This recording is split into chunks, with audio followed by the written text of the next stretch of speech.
मसीह में मेरे प्यारे भाइयों बहनों, मैं आज फिर परमेश्वर का दास पादरी जैकब भट्टी आपके साथ हूं और आपके लिए परमेश्वर से बहुत सारी दुआएं मांगता हूं। आप सुखी रहें, खुशहाल रहें, ये मेरी प्रार्थना आपके लिए सदा है।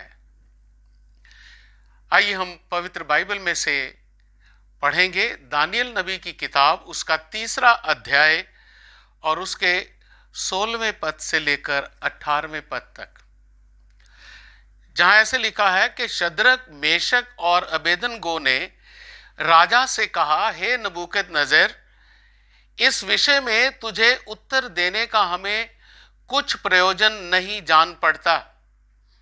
हमारा परमेश्वर जिसकी हम उपासना करते हैं वह हमको उस धधकते हुए भट्टे की आग से बचाने की शक्ति रखता है। वरन हे राजा, वह हमें तेरे हाथ से भी छुड़ा सकता है। परंतु यदि नहीं तो हे राजा, तुझे मालूम हो कि हम लोग तेरे देवता की उपासना नहीं करेंगे और ना तेरी खड़ी कराई हुई सोने की मूरत को दंडवत करेंगे। परमेश्वर की आशीष हो उसके इस पवित्र वचन पर। आमीन। आज का विषय है आग के बीच में हमारा विश्वास। प्रभु यीशु मसीह की कृपा में आज हम खुश हैं कि हमें फिर से आराधना का अवसर दिया गया है।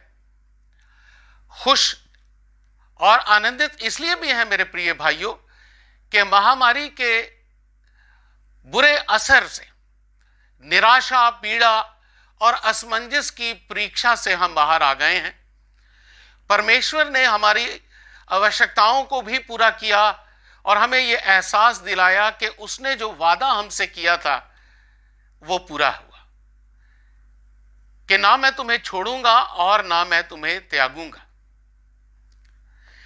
क्या आपका विश्वास मजबूत है, आशीषित है? दानियल की पुस्तक से जिस कहानी का वर्णन मैंने आपसे किया है वो ये है कि वहां परमेश्वर के 3 भक्तों का जिक्र है, शद्रक, मेशक और अबेदनगो, जिनका विश्वास अपने परमेश्वर में इतना दृढ़ था कि बेबीलोन के राजा नबूकदनेस्सर ने एक मूरत बनाई और सबको कहा कि उसकी उपासना की जाए। पर परमेश्वर के इन भक्तों शद्रक, मेशक और अबेदनगो ने राजा का हुक्म मानने से इनकार कर दिया। उनका अपने परमेश्वर पर दृढ़ विश्वास था।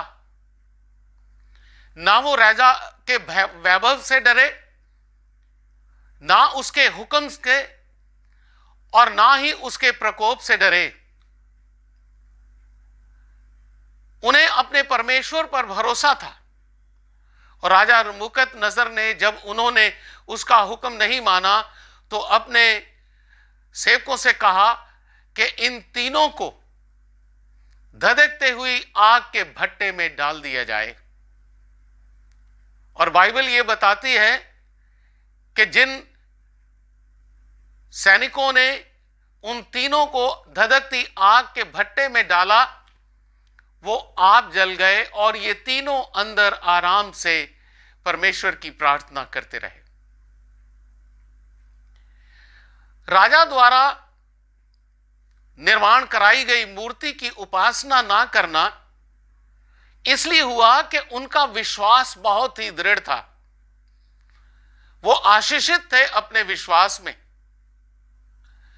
राजा ने उन्हें धधकती आग में इसलिए डाला था कि दूसरे उनके आग में डाले जाने के अंजाम से डरकर, एक तो वो तीनों और बाकी भी दुनिया राजा का हुक्म माने और वो अपने परमेश्वर को छोड़कर राजा द्वारा निर्मित उस मूर्ति की उपासना करें। आज हम भली भांति जानते हैं कि मसीही विश्वासियों के सामने बहुत सारी परीक्षाएं खड़ी हो रही हैं। यह नहीं है कि समाज की ओर से या सरकार की ओर से, बल्कि मसीही समाज के अंदर ही बहुत सारे ऐसे लोग भेड़ों के रूप में हमारे लिए भेड़िए शामिल हो गए हैं, जो हमारे परमेश्वर में विश्वास को नुकसान पहुंचा रहे हैं। वो हमारे विश्वास को तोड़ रहे हैं। आजमाया जा रहा है।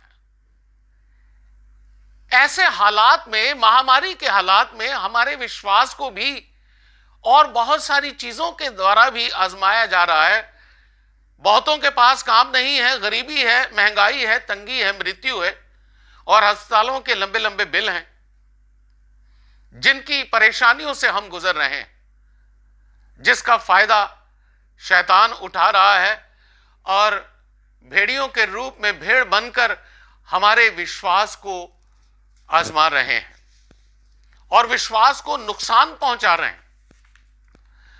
नबूकदनेस्सर की तरह हमारे मसीही समाज में ऐसे लोग शामिल हो गए जो हमें यीशु मसीह की बजाय उन पर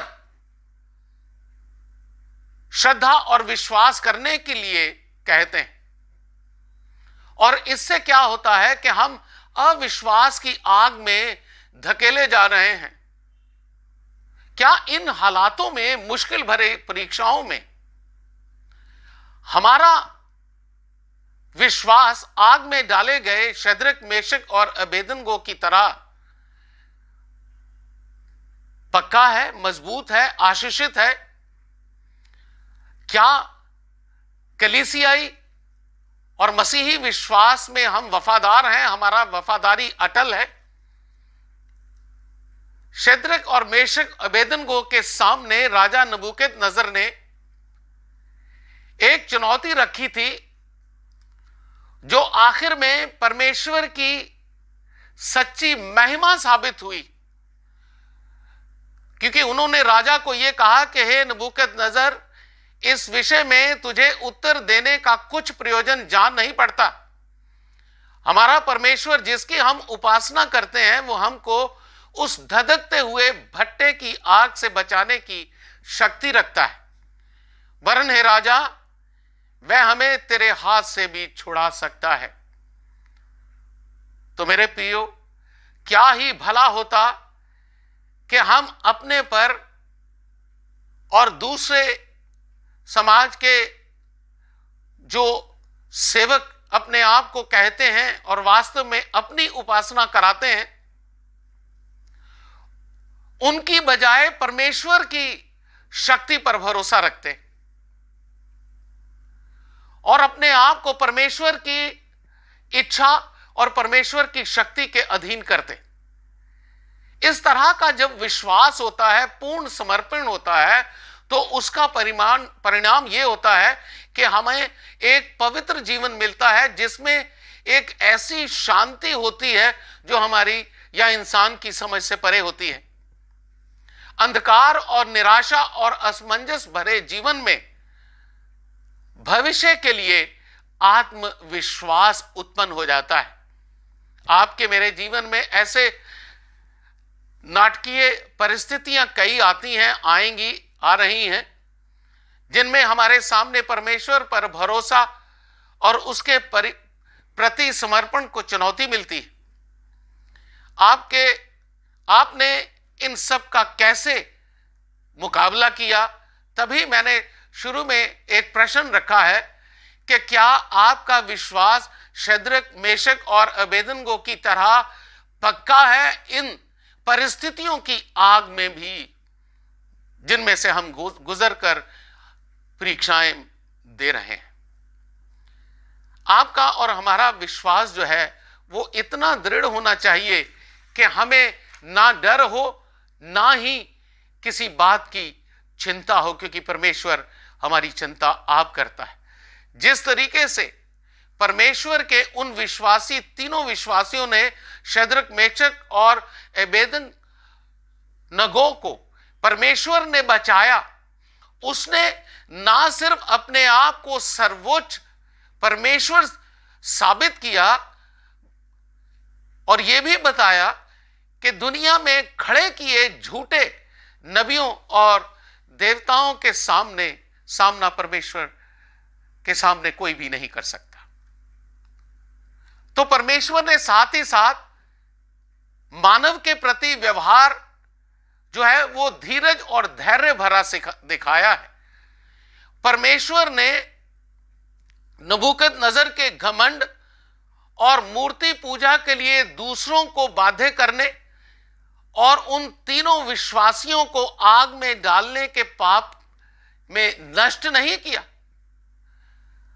बल्कि नबूकदनेस्सर को परमेश्वर की सच्चाई को स्वीकार करने के लिए मजबूर कर दिया और उसने परमेश्वर सच्चे पर विश्वास किया और उसने माना कि परम प्रधान परमेश्वर जो है उसके सामने इंसान कुछ भी अपने लिए बनाए वो माने नहीं रखता। जैसे उसने अपने राज्य में मूर्ति ऐसी बनाई और कहा कि परमेश्वर को छोड़कर उसकी उपासना की जाए। अफसोस की बात यह है मेरे प्रियो कि आज भी नबूकदनेस्सर जैसे लोग हमारे समाज में हैं, हमारे मसीही समाज में हैं, जिनके लिए परमेश्वर धीरज रख रहा है, धैर्य रख रहा है कि वो बदल जाएं, अपनी बुराइयों से मुड़कर, अपने घमंड और अपने अहंकार से मुड़कर, अपने लालच से मुड़कर परमेश्वर पर सच्चा, जीवित परमेश्वर पर सच्चा विश्वास कर लें, तो परमेश्वर उन्हें माफ कर देगा। हैं ऐसे लोग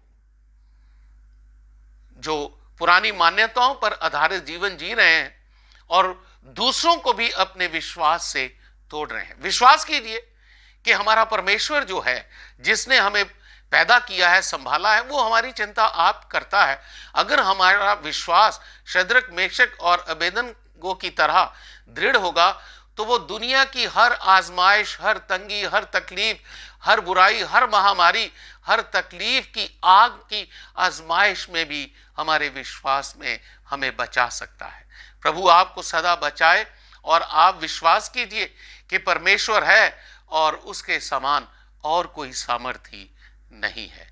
दृढ़ कीजिए विश्वास को, आपको प्रभु आशीषित रखेगा, खुशहाल रखेगा। आइए प्रार्थना करें।